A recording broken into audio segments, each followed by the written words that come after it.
Irmãos, a paz do Senhor. Hoje vamos estudar juntos um assunto que pouco falamos, né? Na verdade, todos esses assuntos que nós estamos estudando nas últimas lições não são assuntos tão pregados nas igrejas. Infelizmente, são coisas que ainda não aconteceram, mas que a palavra de Deus nos ensina a não sermos ignorantes em relação a esse assunto. Então, nessa manhã nós vamos falar sobre as bodas do Cordeiro. Sabemos que bodas, né? Temos diversos tipos de bodas, mas essa bodas aqui significa o casamento da igreja com o Senhor Jesus na eternidade. A verdade é que, ao termo desse estudo, nós devemos compreender biblicamente que a igreja é a noiva de Cristo e que ela se tornará a esposa do Cordeiro. E também identificar, de acordo com a concepção bíblica, as características de uma noiva que espera a chegada do noivo. E descrever o amor do noivo e da noiva, cujo clímax se dará na glória do maior casamento de todos os tempos. Então nós vamos ver hoje o que significa em detalhes, né? O que é essa bodas do Cordeiro? A gente ouve muito falar, quando se ouve falar em grande tribulação, né? As pessoas até se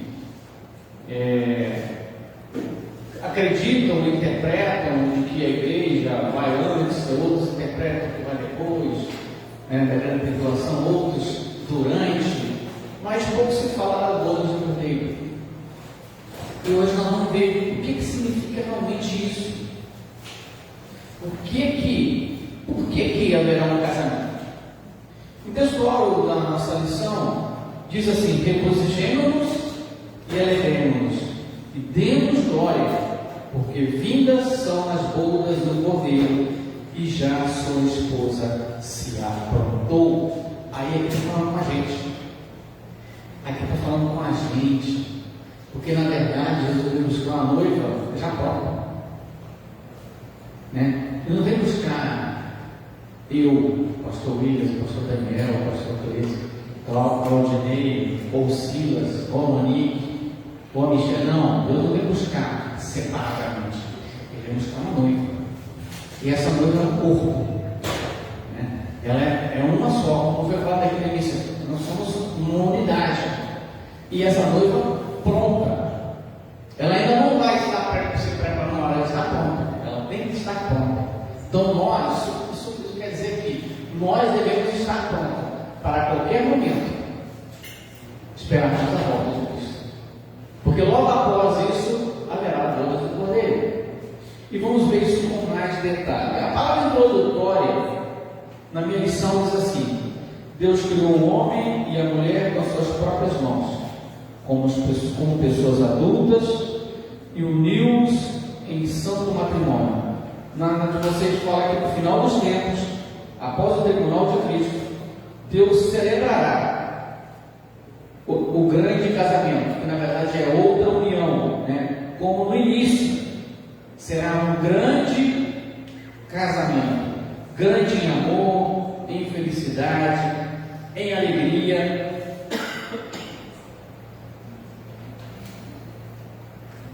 Um significado, beleza, glória, louvor, reverência, mistério e santidade. Esse matrimônio chama-se as bodas do Cordeiro. Nele, o Senhor Jesus será o noivo e a igreja a noiva, conforme está escrito em Apocalipse 19:7, que acabamos de ler no nosso textual. Então, irmãos, vemos aqui que o que vai acontecer no céu, um dia aconteceu aqui na terra. Deus se uniu com o homem, e aqui fez uma união entre Adão e Eva, no primeiro casamento. E ele espera agora fazer uma outra união, que será uma que nunca aconteceu, nunca mais vai acontecer nesse mundo, não for fora dele. que será o casamento da igreja com o Senhor Jesus. Muitos de nós esperamos, muitos de nós estudamos e aprendemos de Senhor Jesus como o nosso Salvador, como o nosso advogado, mas poucas vezes acho que a gente vê o Senhor como nosso esposo, como nosso noivo. Na verdade, será esposa após o casamento, mas como noivo, que nós precisamos esperar com ansiedade, com expectativa. E eu, às vezes, olho para o mundo e olho até às vezes para dentro da igreja, eu não vejo essa expectativa. Mas nós precisamos pedir ao Senhor a Espírito Santo que esse avivamento que a gente precisa, irmãos. Muitos acreditam que avivamento é aquele mover que as pessoas ficam quicando dentro da igreja, pulando, rodopiando. Não. O avivamento, o grande avivamento, ontem foi até falado aqui um pouco sobre esse avivamento, e quem teve a oportunidade de ver pelo Facebook viu sobre justamente avivamentos que ocorreram no mundo em que houve mudanças até na natureza. Então, o avivamento que precisa realmente acontecer na igreja, ela precisa atingir a gente em cheio, mudando o nosso modo de viver, mudando o nosso caráter, porque muitos de nós estamos, às vezes, com caráter, vamos assim dizer, tem um desvio de caráter em relação ao que é ser cristão. Então, o que nós precisamos realmente é um avivamento desse. Esse avivamento, ele deixa frutos, irmãos, frutos que ficam. E é esse avivamento que nós precisamos no nosso meio. E dentro desse avivamento está o quê? A expectativa do casamento. É que acredito que todos que estão aqui já casaram, não, ainda tem a Angélica que não casou. E quando a gente está para casar, não sei se aconteceu comigo, mas comigo foi assim. Quando chega assim no meio, você começa a contar um dia, é menos um dia, é menos 2 dias, é menos 3 dias. E na véspera do casamento é um desespero, Fora o trabalho que dá, irmãos? Fora o trabalho. Só que nós, como igreja, não temos trabalho algum, porque a festa vai ser toda organizada pelo Senhor. A gente só vai ter que chegar lá. Só temos que estar preparados. E aqui nós vamos ver quais são essas características, de que a noiva precisa estar, como ela precisa estar. Primeiro, vai falar sobre a característica desse casamento. E esse casamento ele tem uma característica do casamento judaico, porque ele vai durar vários dias, Fala em 7 dias. Não sei se é dias, não sei se é anos, não sei. Mas pela lógica seriam 7 anos, porque quando a tribulação estiver correndo aqui na terra, nós estaremos na cruz do Cordeiro, entende? É assim, enquanto a luta vai estar sendo, a ilha de Deus vai estar sendo derramada sobre a terra, estará tendo uma festa nos céus, estará tendo um casamento, para aqueles que subiram, mas para aqueles que ficaram, pela grande tribulação. Então você vai morrer no mesmo momento. Aqui diz que, justamente no quadro que tem lá, que fala que em paralelo, vocês já entendem, em paralelo, a nação de Israel e a igreja são comparadas a uma noiva, observando suas diferenças. Aí tem, tanto Israel como a igreja, na Bíblia nós vemos que ela é considerada como noiva, mas só tem uma característica diferente. A nação de Israel é descrita como uma esposa imoral. A igreja é descrita como uma noiva pura e virgem. Então, aí tem essa referência que eu não vou ler, para a gente poder ter a lição grande. Mas aqui nós vemos que Israel, como um povo escolhido, era a noiva de Deus. Mas por conta do seu descaso, desobediência, rebeldia, ele meio que perdeu essa posição. E a igreja do Senhor agora é a noiva de Jesus. Mas quer dizer que não quer dizer que o judeu que se arrependesse, ele não se torna igreja? Não, sim, se torna igreja, mas ele precisa crer em Jesus Cristo como Messias dele. Aí sim, ele vai se tornar igreja como nós e vai um dia encontrar com o Senhor. Então, esse casamento, voltando para as características do casamento judaico, ele, na revista de vocês não tem, então, professor, então vou ler aqui com tranquilidade para vocês entendam. Esse casamento ele terá características do casamento judaico. Como é que é o casamento judaico? O casamento judaico ele era uma ocasião de grande júbilo familiar. Os nubentes eles usavam trajes especiais nesse dia, mas muito diferente de nós, né? Usamos, geralmente, né? Tem o vestido da noiva, que geralmente era escolhida a dedo, né? Tem que ser uma coisa linda, porque é o que chama mais atenção na festa, e o noivo fica em cima do canto, né? O noivo, todo bem vestido, está tudo bem, mas a noiva que é a principal, né? Assim que funciona. Então, mesmo assim, todos vão com um traje específico. Tem ali os padrinhos, tem as madrinhas e os próprios convidados, né? Todo mundo vai tirar lá do seu armário o melhor traje, ou vai alugar o melhor traje para participar do casamento. Então, não é muito diferente de nós. No casamento judaico, a noiva usava um fino vestido, em geral adornado com joias e outros ornamentos, que era removido no aposento oficial. Isso explica a necessidade de Rebeca ter se coberto com o véu na presença de Isaac, seu noivo. Está lá em Gênesis 24, 65. Como também explica o fato de Labão ter encontrado certa facilidade para trocar Raquel por Leia, sua filha mais velha, na noite do casamento com Jacó. Aí é que explica o porquê que Jacó foi enganado. Não é porque ele estava bêbado, não é porque ele estava com a cara cheia de vinho, não. É porque se cobriam, você não conseguia ver quem estava por baixo. Você conseguia ver que era uma mulher, mas não sabia quem era exatamente. Então, por isso que, coitado do Jacó, foi enganado, né? E ele teve que trabalhar mais 7 anos para ele casar com aquilo que ele tinha escolhido. Então, isso explica que é uma das características do vestido, né? do ornamento da noiva. O noivo, por sua vez, geralmente trajava roupas finas e um diadema. Isso está lá em Isaías 61:10, caso vocês queiram ver. Mas o que nós vamos ver agora é justamente o procedimento do jovem pretendente. O que se fazia? Como é que esse se comportava? Segundo a tradição hebraica, na maior parte das vezes, o pai dizia a seu filho com qual moça ele deveria se casar. Então, já era uma coisa certa, não era o filho escolhido. De outra parte, a jovem teria o marido escolhido por seu pai. Nós temos um exemplo lá em 1 Samuel, capítulo 18, de 17 a 28. Em outras ocasiões, no entanto, o rapaz poderia contrair um matrimônio com a moça que se interessasse. Está em Juízes 14, de 1 a 3. Né? Vamos dar uma olhada em Juízes 14, de 1 a 3, para ver esse exemplo. Rapidamente.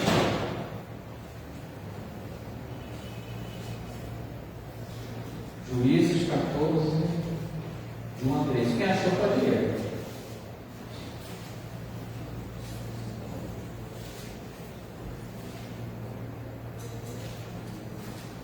Desceu Sansão a Tila, e vendo em Tila uma mulher das filhas dos filisteus, subiu e declarou a seu pai e a sua mãe e disse: viu uma mulher em Tila das filhas dos filisteus, agora pois tomai uma mulher.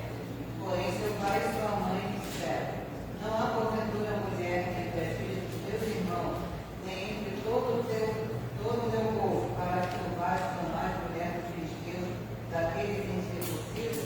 E disse Sansão a seu pai: tomai-lhe esta, porque ela agrada aos teus olhos. Então nós vamos ver um exemplo, né, de um casamento judaico, onde um filho, ele mesmo escolheu a sua esposa. Só que nesse caso aqui, ele deu um tiro no pé. Ele foi até contra as leis do Senhor. Porque na verdade, sabemos que os judeus não poderiam casar com mulheres fora, né, fora do seu povo. E Sansão fez exatamente isso. Então assim, isso aqui a gente pode até trazer exemplo, né, para a nossa época. e fazer uma analogia de que nós precisamos buscar em Deus, irmãos, as pessoas que a gente realmente quer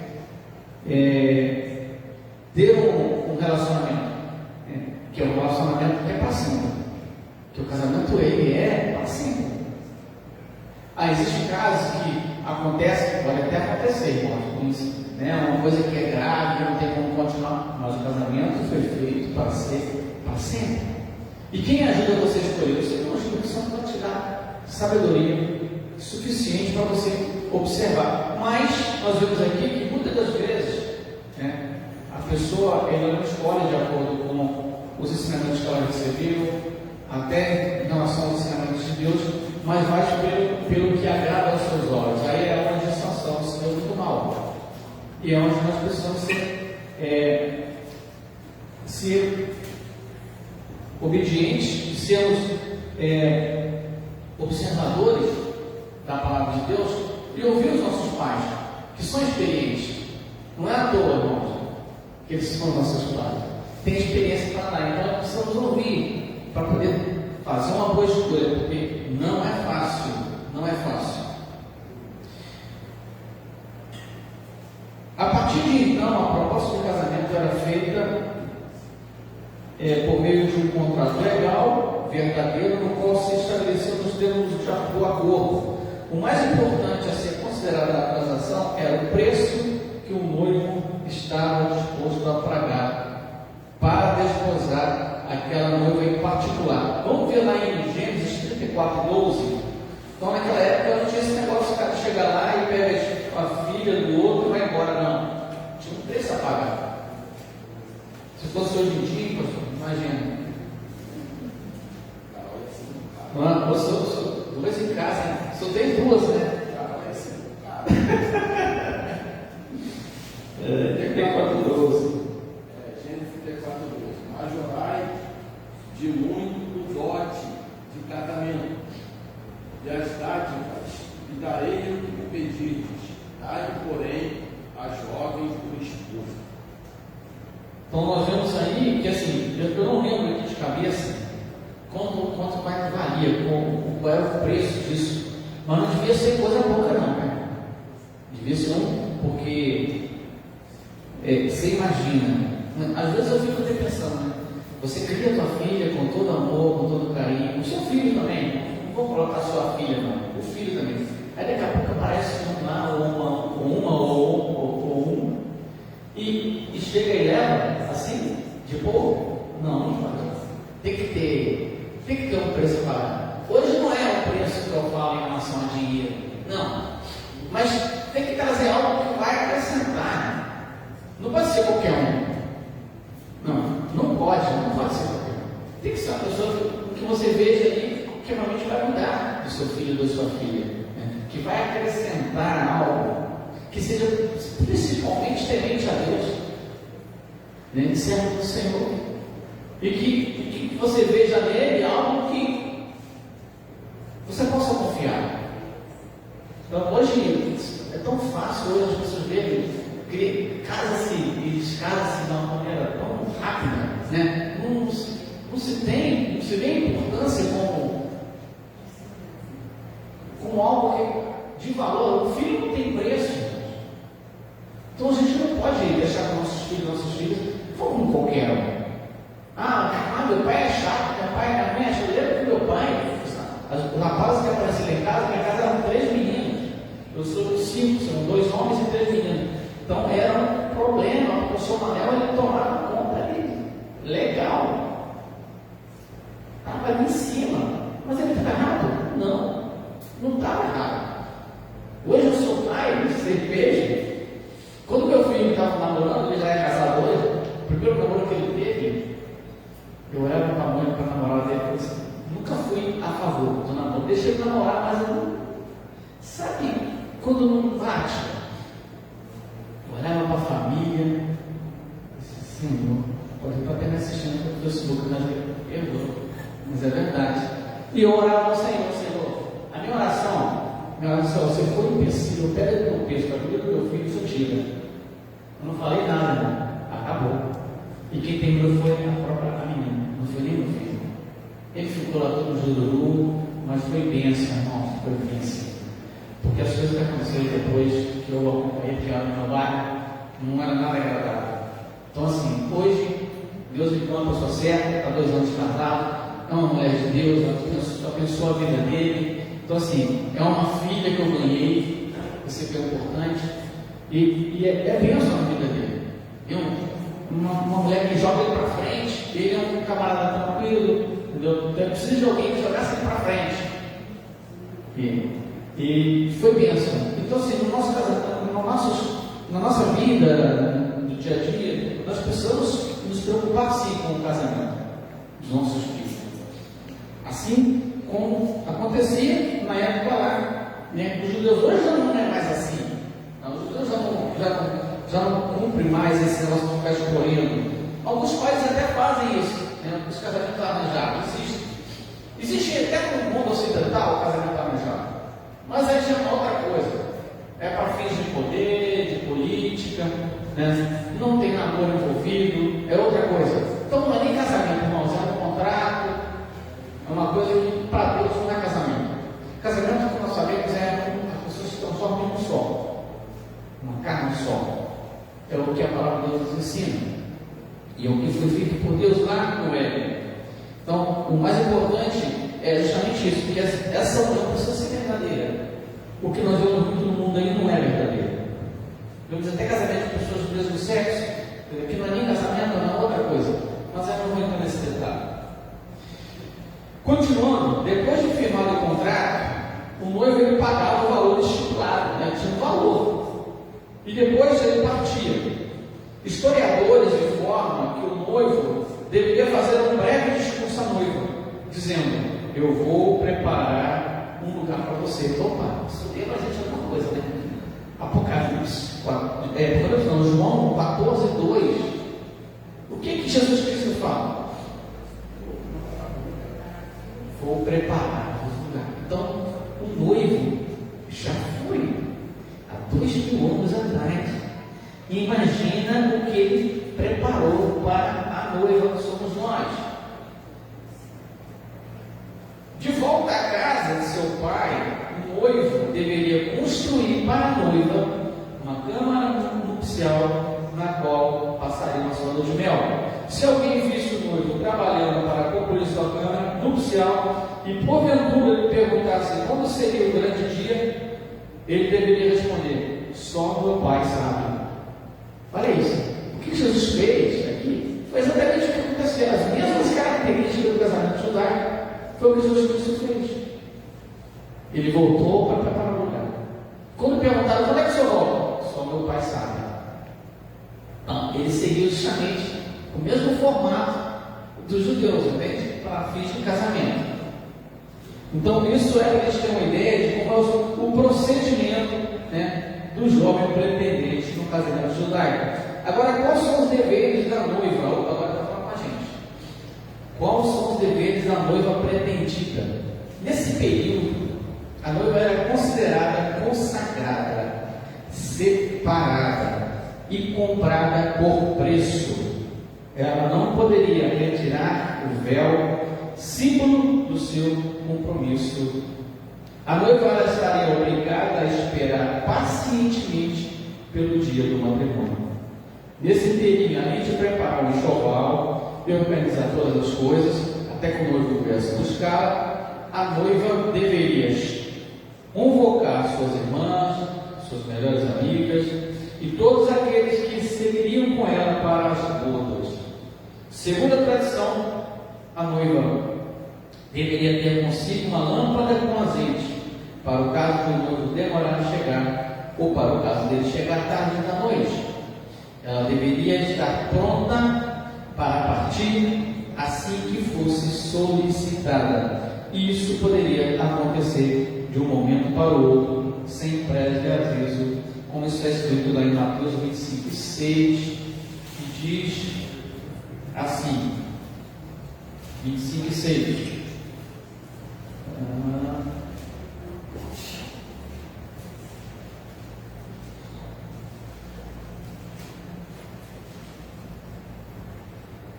Mas à meia-noite ouviu-se um clamor: ao encontro. Então, irmãos, nós, como igreja do Senhor, como participantes da igreja do Senhor, não como igreja individual, porque não existe isso. A igreja é o corpo. Nós precisamos estar, primeiro, como nós vamos estar? Aqui já fala logo no início do primeiro parágrafo: consagrada, separada, quer dizer, santidade, comprada por preço. Aí nós sabemos, nós somos comprados por um alto preço, o sangue de um inocente, pelo sangue de um Deus. Bom, nós somos comprados pelo sangue de um Deus. Gente, tem a noção disso? Deu seu sangue para nos salvar. Quem hoje faz isso? Ele não pagou o preço, ele não deu os seus bens, não, ele deu a sua vida por nós. Então nós somos comprados por qualquer coisa. Nós somos comprados pela própria vida do nosso Senhor. E nós precisamos manter esse compromisso no dia a dia, dando testemunho de que somos realmente consagrados, realmente separados, e estarmos atentos e vigilantes com a nossa lâmpada acesa, irmãos. Essa lâmpada aqui somos nós precisamos ter um azeite. O azeite é o Espírito Santo. O Espírito Santo que precisa estar em nós para que essa chama possa continuar acesa, para que quando alguém fala assim, aí veio o noivo, você já esteja aqui preparado, porque nós devemos buscar uma igreja pronta, uma noiva pronta. Ele vai esperar que ela veste o vestido, que ela vai procurar azeite. Vocês lembram, né? Todo mundo sabe da palavra das 10 virgens, das 5 destas loucas, 5 loucas. O que aconteceu? Aquilo justamente mostra como vai ser quando Jesus vier. Ele vai vir e não importa quem está preparado vai, quem não está preparado vai ficar. Então nós precisamos manter a nossa chama acesa. E para que isso aconteça, você precisa estar cheio do Espírito Santo de Deus. Cheio do Espírito Santo de Deus. Procure estar cheio do Espírito Santo de Deus. Essa é uma das dos nossos deveres. Nós precisamos buscar o Espírito Santo. Nós precisamos estar cheios dele. Não é o pastor que vai fazer você estar cheio do Espírito Santo. Não é o louvor que está sendo cantado aqui que vai fazer você estar cheio, não. Não é o culto em si que vai fazer você estar cheio, não. É quando você sair daqui, de repente você está até sair cheio, você não se deixa esvaziar lá fora. Na verdade, nós temos que ficar o tempo todo, aonde estivermos, buscando sempre o Espírito Santo, para nos mantermos sempre cheios, independente se é dentro da igreja ou não. A nossa lamparina tem que estar acesa, é o tempo todo, porque ele pode voltar quando você estiver no seu trabalho, quando você estiver dentro do ônibus, dentro do metrô, ou no shopping, ou tomando banho. Não vai ter um momento certo. Então você precisa estar preparado com a sua lâmpada acesa. Não sei se você já tiveram essa experiência, mas eu já tive várias experiências com o Espírito Santo e já falei línguas até dentro de metrô, de banho de chuveiro. Não é sempre que acontece, né? Não sou essa santidade toda, mas quando a gente está buscando, quando a gente está ligado ali com o Senhor, independente de onde você estiver, o Espírito Santo move dentro de você.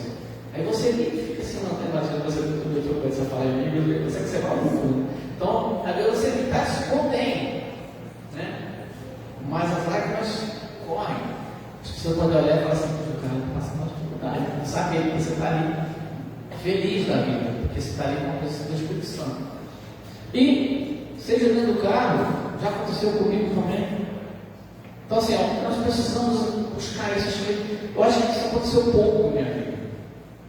Acho que acontece pouco, porque a gente precisa buscar mais, para que no momento que você estiver sozinho ali, porque geralmente quando a gente não está na frente de uma televisão, a gente está na frente de uma tela do celular, não sei o que acontece com todo mundo.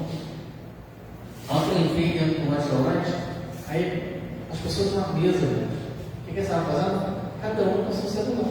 As pessoas estão comendo, eles estão com o celular. Não consegue nem na hora da comida conversar um com o outro. Então, assim, o momento que deveria ser um momento só para você, né, e uma outra pessoa, você às vezes fica entretido com outras coisas. A gente precisa ter os nossos momentos a sós, para que você possa ter um momento ali de falar, ter assim, deixar que o Espírito Santo tenha um momento para te visitar. Porque às vezes falta isso, você dá um momento para ele.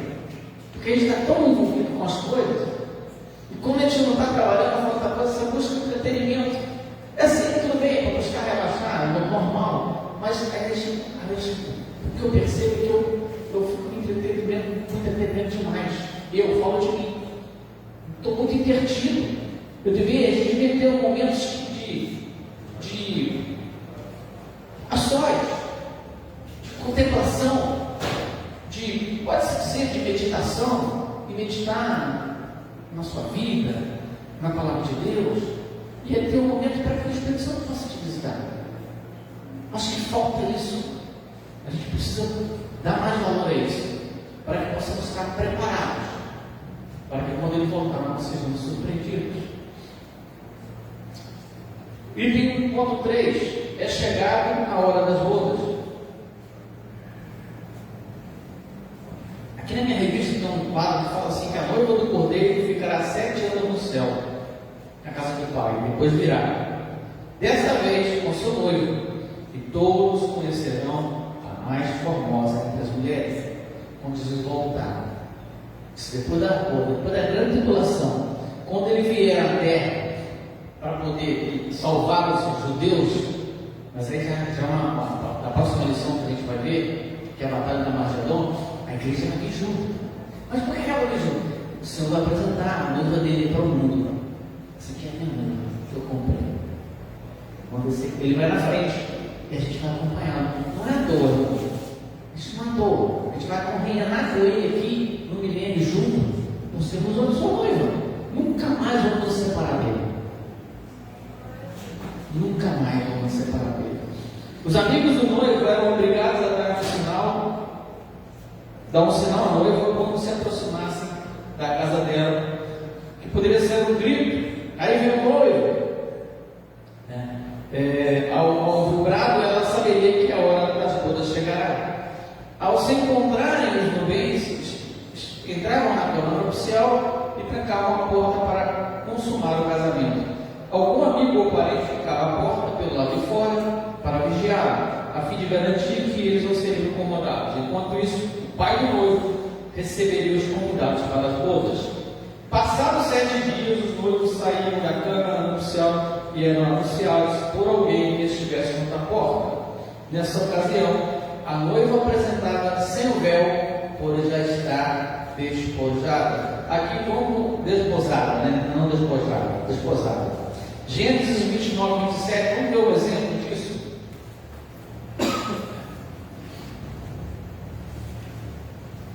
Gênesis 29, versículo 27. Vocês estão vendo semelhança, né? Com o casamento judeu, com o que vai acontecer em relação ao casamento de Cristo com a igreja, né? Tem muita semelhança, viu? Justamente o que vai acontecer também. 29 e 27.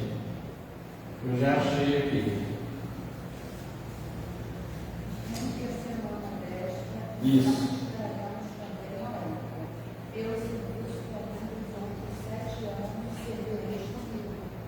Aqui é justamente aquela situação onde Labão engana Jacó, e quando Jacó se vê enganado, Labão fala para ele que ele precisaria cumprir a semana, ele tinha que passar a semana nupcial com a nova esposa, para que pudesse realmente mostrar para todos que ele tinha casado, e que agora ela era a esposa dele. Aí sim, depois disso, aí Aí é outro assunto, é outro contrato com a Raquel. Então, assim, isso é uma coisa que acontecia com os judeus naquela época. E o que se faz, uma analogia, com o que vai acontecer com nós, na igreja, nas bodas do Cordeiro. Serão 7 anos de festa nos céus. Nós estamos agora com o Senhor para sempre. Enquanto que na terra a grande tribulação também está correndo os 7 anos. Ok? Passados 7 dias, já li essa parte, apareceu um recém-casados na festa era celebrada com uma ceia em homenagem ao casal. Item 2, o amor do noivo e da noiva. Aí tem as características do amor do noivo. Primeiro, que o amor é ágape. O noivo é Jesus. E ele possui as seguintes características: sacrificial, porque ele entregou-se e deu-se por sua noiva, a igreja. Está na Efésios 5:25. Efésios, irmãos, esse aqui, eu já fiz um casamento usando esse texto, Efésios 5:25. O casamento do meu filho. Foi o que Deus me deu para ele. E te falo, isso aqui vale para todos nós. Aqueles que já casaram e os que não casaram. Olha o que é o dever do marido. Vós maridos, amai vossas mulheres, como também Cristo amou a igreja, e a si mesmo se entregou por ela. Então, casamento é sacrificial, é entrega. Você agora não vive mais para você vive para ela. Jesus Cristo hoje, Ele cuida da igreja, Ele deu a vida dele por ela. Então aqui não é simbólico, não é literal. Esse versículo é literal.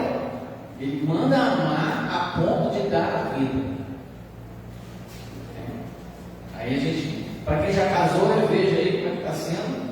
E para quem ainda vai casar, essa é o padrão de Deus. A régua de Deus lá em cima. Esse é o padrão de Deus. Outra característica do amor do noivo: incondicional, porque não há qualquer exigência ou cobrança. Então, vamos ver se Isaías 53:7, rapidamente. Quem puder, a hora corre, a hora voa. 53:7. Eu achei que ele foi oprimido e afligido, mas não abriu a sua boca. Como um cordeiro foi levado ao matadouro, e como a ovelha muda perante os tosqueadores, assim ele não abriu a sua boca. Incondicional. Jesus Cristo quando morreu, ele não falou nada, ele deu sua vida. Ele não falou nem em sua defesa. Ele falou. Ele aceitou, incondicional. Outra característica do amor do noivo: intenso, robusto, crescente e edificante. Efésios 4:16. Vamos lá, voltamos para Efésios.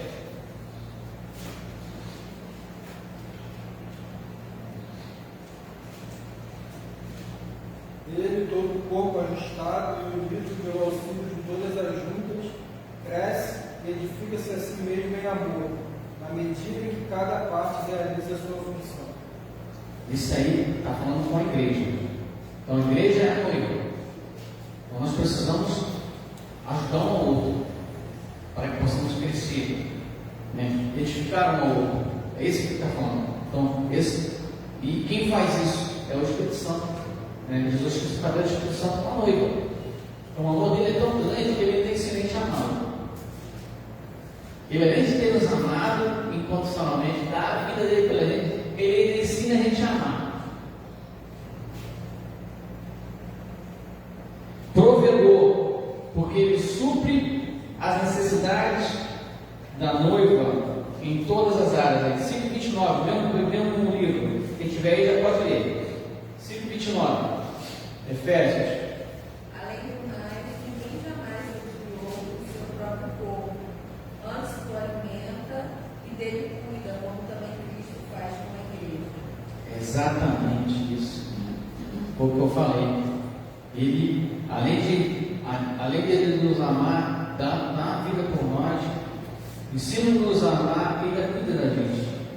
Porque ele não tem como ferir o seu próprio corpo. Não, porque o corpo de Cristo é quem? É a igreja. Ele é a cabeça. E ele coloca o homem justamente nessa. Ele faz essa analogia com o homem. Gente, é pesado. A ação é fácil, né? Olha o que Jesus Cristo pede para a gente. Jesus Cristo não pede para a mulher amar e nem dar a vida para o homem, não. Você não acha isso na Bíblia? Estou errado, pastor? Não acha isso na Bíblia. Mas ele pede isso para o homem. Você tem que dar a sua vida por ela. Para ela, ele pede outras coisas.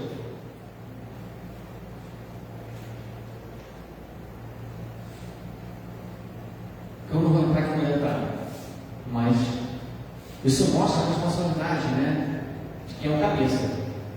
Então ele mostra, ele deu exemplo para que nós possamos também fazer isso aqui na terra. Então nós temos um exemplo que é Cristo. Aí está falando para os homens. Purificador é outra característica do amor de Jesus, com mensagens extraídas da palavra divina. Aí também tem Efésios 5, 25 e 26. 25 eu já li. 26, ó. 25 e 26 diz assim. 26 fala, para santificar, purificando-a com a lavagem de água pela palavra. Então, o próprio Cristo, a tua palavra, que ele deixou para nós, essa palavra nos purifica, essa palavra nos mantém puro. Então, irmãos, a gente depende dele. Sem o amor dele, nós não conseguimos nem ser noivo. É verdade. Porque ele faz tudo, ele já fez tudo. Acaba nós somente obedecer, somente submeter. É isso que a palavra de Deus se faz para a mulher. A mulher tem que ser submissa ao marido. Já está vendo a analogia que Deus faz? Em relação ao homem e à mulher? A mulher representa o noivo, né? E o homem representa Cristo como cabeça.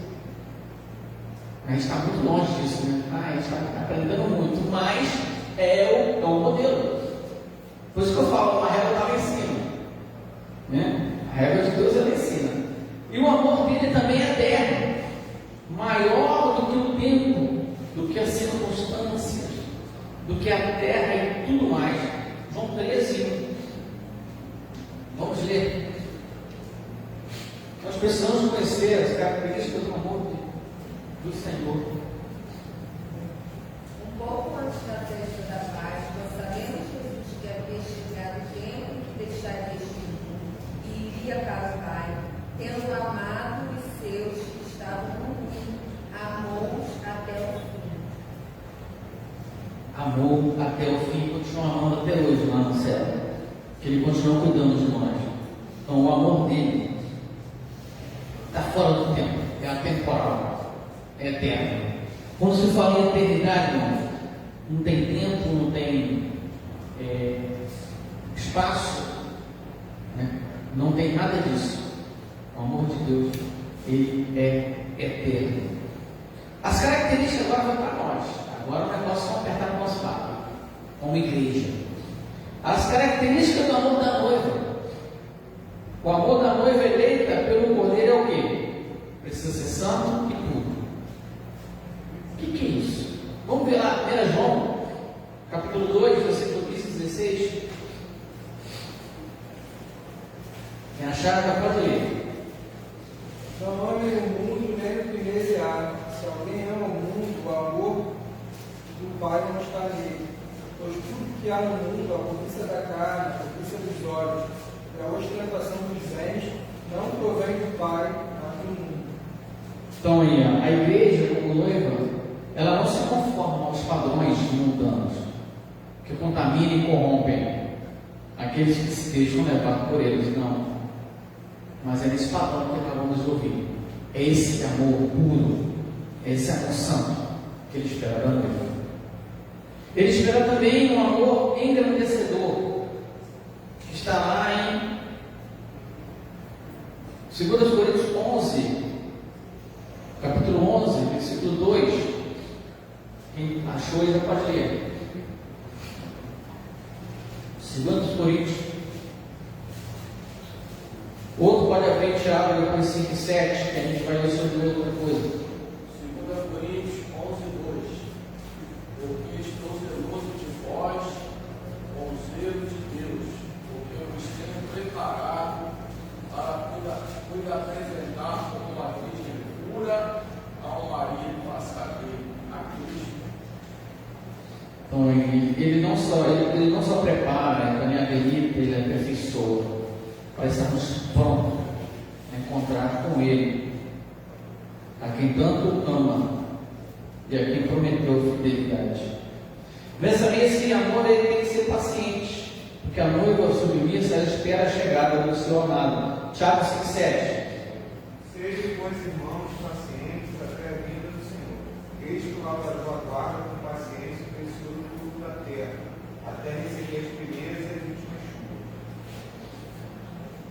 Outro é pacífico, equilibrado e seguro. Um lê João 14, João 13, e o outro já vai lá para 1 Coríntios 11:26. O amor precisa para ser pacífico, equilibrado, porque ele confia na promessa de seu noivo, porque ela confirma e que ele voltará para buscá-la. João 14, João 3. Não se perturbe o coração de vocês. Creio em Deus, creio também em mim. Na casa do meu pai há muitas moradas. Se não fosse assim, eu teria dito a vocês: vou preparar lugar para vocês. E quando eu for e preparar lugar, voltarei e os levarei para mim, para que vocês estejam onde eu estiver.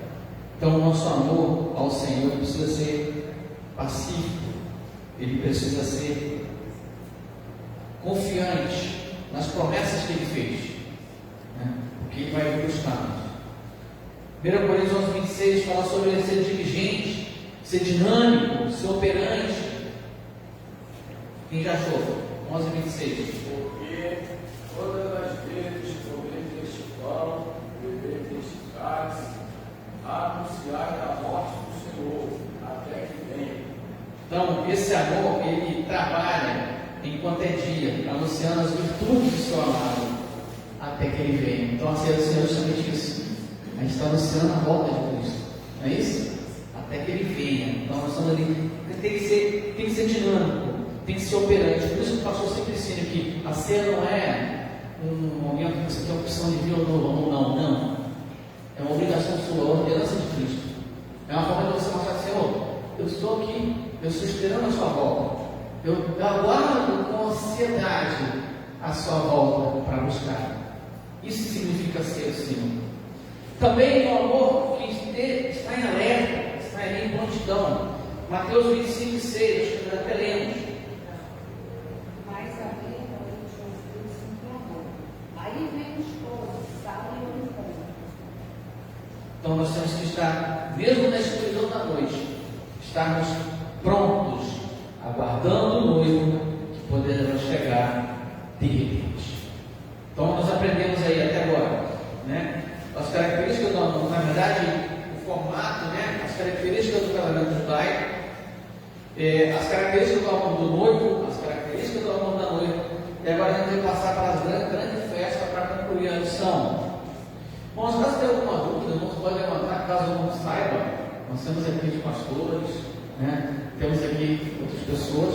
Caso nenhum consiga, a gente pode trazer na próxima escola. Alguém? Está tudo bem até agora? Amém. Estão calados, eu entendeu tudo, não entendendo nada. Mas é bem simples, né, irmão? Não estou seguindo aquela lição direitinho, porque parece bem estabelecedor. Bem, aonde acontecerá? Onde tudo acontecerá? A festa das bodas do Cordeiro acontecerá na Jerusalém Celestial. Então, na cidade do Deus vivo, lá exatamente na sala do trono de Deus, onde resplandece a luz perpétua e divinal. Lá é que o noivo dará a sua noiva. Hebreus 12:22. Vamos ver Hebreus 12:22. Hebreus 12:22. Nós vemos 12:22. Mas chegaste ao Monte Sião, e a cidade do teu espírito, a Jerusalém celestial, e aos muitos milhares de anjos. Aí, versículo 23, a universal Assembleia, a Igreja dos primogênitos que estão escritos nos céus, e a Deus, o juiz de todos, e ao Espírito dos justos aperfeiçoado. Então todos estavam ali participando.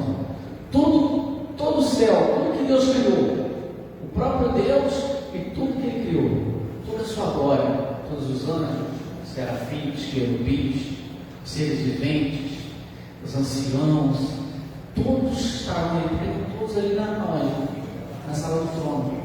E ali será, né, a cerimônia do casamento celestial.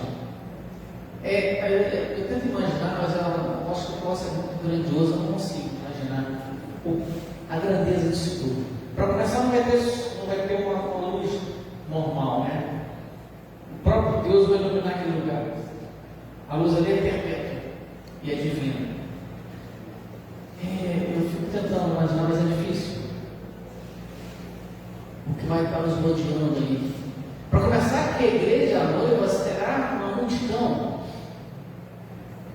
Fala. Tá. E uma multidão também está nos assistindo. Será um dia inesquecível para todos nós, aqueles que realmente forem salvos, né, no dia que Ele virá. Qual é a vestimenta adequada? A veste nupcial será a traje de todos os participantes escolhidos e convidados para o grande casamento. Essas foram lavadas e alvejadas pelo sangue do Cordeiro. O vestido da noiva são os atos de justiça, representados como um linho fino, puro e resplandecente. Como na parábola do grande rei, que celebra as bodas de seu filho, lá em Mateus 22. Aqueles que não estiverem devidamente tratados, seguindo as exigências do evento, serão reconhecidos, confrontados e punidos, de acordo com Mateus 22 e 14. Vamos ler Mateus 22 e 14? Porque muitos são chamados, mas poucos escolhidos. Exatamente. Isso eu acho que deveria ser uma das preocupações nossas enquanto está aqui na Terra. Acho que não foi legal isso aqui ontem. Era o seguinte: o dia que chegar lá no céu, acho que o maior temor de todo cristão é o Senhor falar assim: você fez tudo isso, mas eu não te conheço. Porque muitos estão na Terra fazendo alguma coisa, né? Aquilo que foi vocacionado, separado, né? E como é que você realmente está fazendo isso? Está fazendo para mostrar? Para se ficar bem nas redes sociais? Ou ficar bem diante do pastor ou diante da igreja?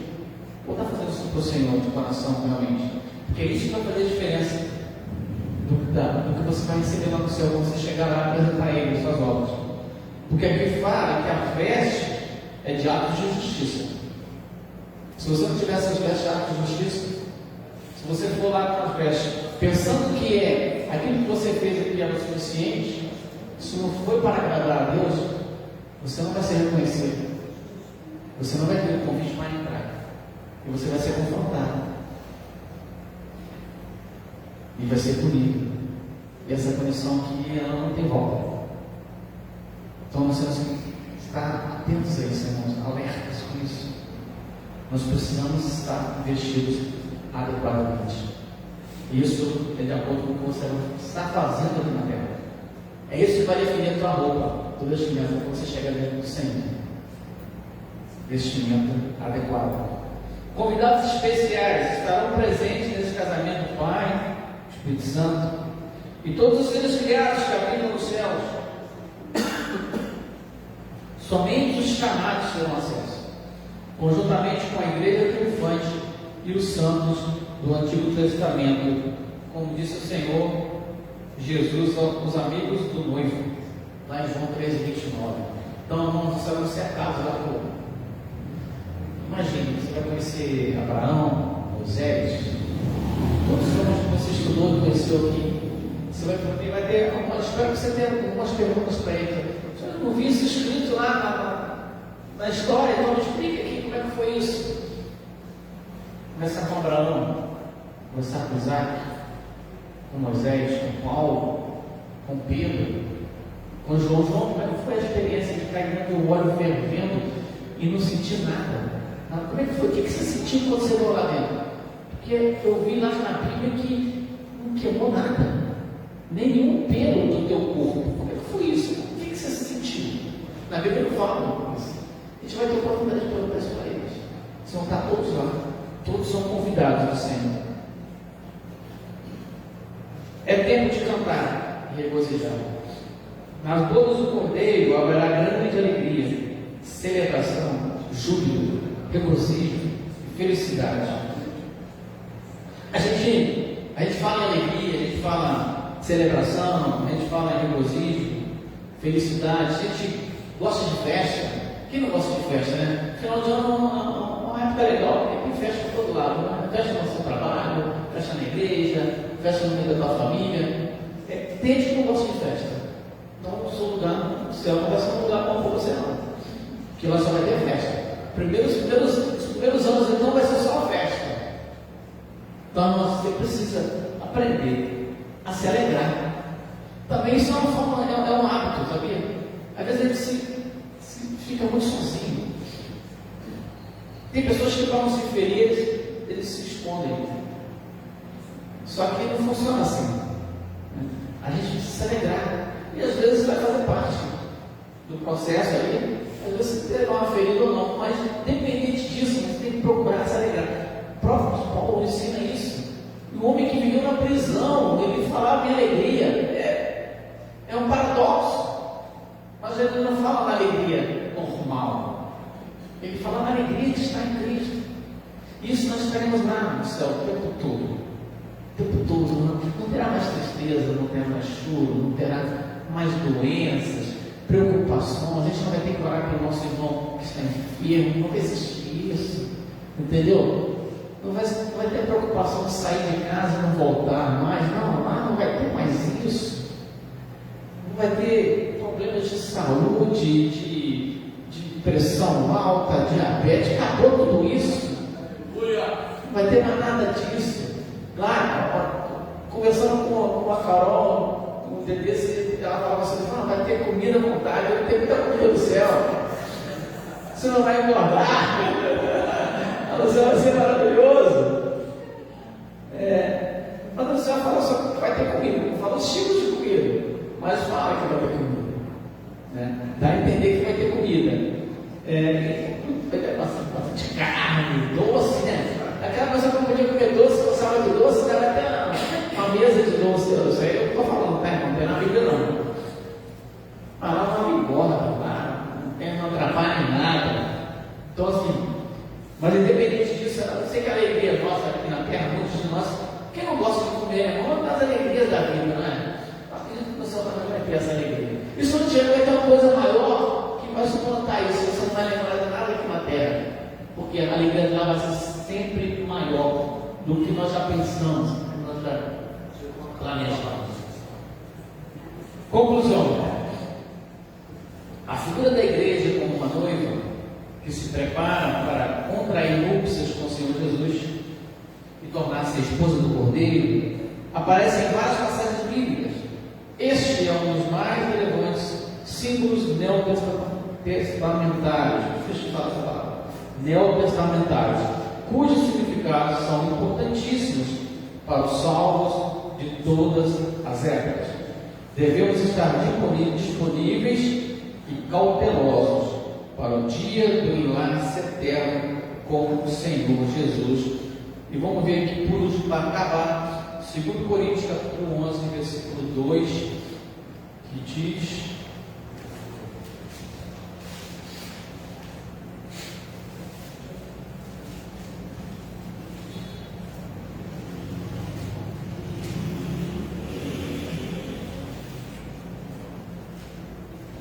porque estou zeloso de vós, com zelo de Deus. Nós temos isso no texto básico.